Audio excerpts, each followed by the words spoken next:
জাপানের অনেক স্কুলে একটি সুন্দর অভ্যাস আছে। ক্লাস শেষ হলে ছাত্ররাই নিজের ক্লাসরুম পরিষ্কার করে। কেউ ঝাড়ু দেয়, কেউ বেঞ্চ মুছে, কেউ ময়লা ফেলে।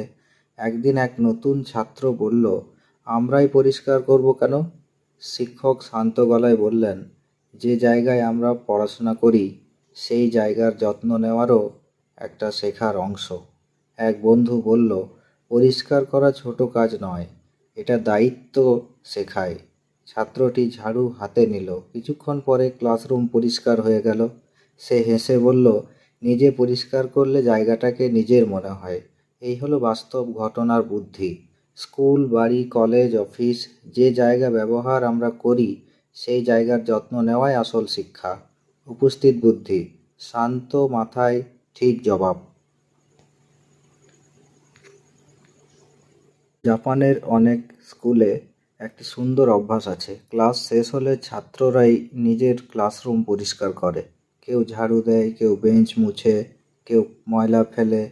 একদিন এক নতুন ছাত্র বলল, আমরাই পরিষ্কার করব কেন?